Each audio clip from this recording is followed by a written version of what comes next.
Huwa ta' pjaċir kbir għalija illi nara li għal din l-okkażjoni tifla tal-età tiegħi ġiet mitluba biex it-tema tal-edukazzjoni narawha wkoll mill-lenti tat-tfal. Jista' jkun li sejra żbaljata, imma naħseb il ħafna mid-deċiżjonijiet li jsiru marbuta mal-edukazzjoni jsiru mill-adulti mingħajr ma jitolbu l-pariri tagħna tfal. Maja, studenta ta' 9 snin, qalet li tixtieq li kull tifel u tifla imorru l-iskola anke biex jieħdu pjaċir, waqt li enfasizzat il-bżonn li tfal li jkunu konsultati f'kull deċiżjoni li tkun ser taffettwhom fit-tagħlim tagħhom. Is-seminar kien indirizzat fost oħrajn minn Julian Tabone, għallim tal-primarja, li qal li s-sistema edukattiva għadha wisq ċentralizzata u li l-għalliema ma jingħatawx il-fiduċja illi għandhom bżonn. Saħaq li ma jagħmel sens ninvestu fl-għodot u l-bini jekk ma ninvestux fl-għalliema.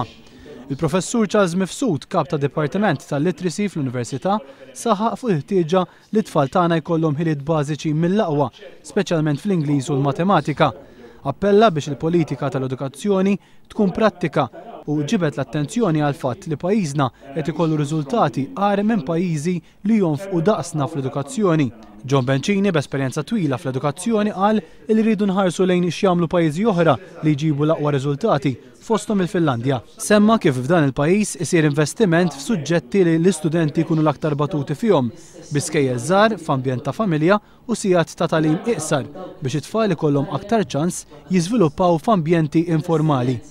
Min-naħa tagħha Dr. Tanja Samud Bonnici, lecturer f'universitajiet barranin li tiffoka fuq l-innovazzjoni u t-teknoloġija, spjegat kif il-ħolqien tal-kompetizzjoni fil-qasam terzjarju iħalli frod kbir.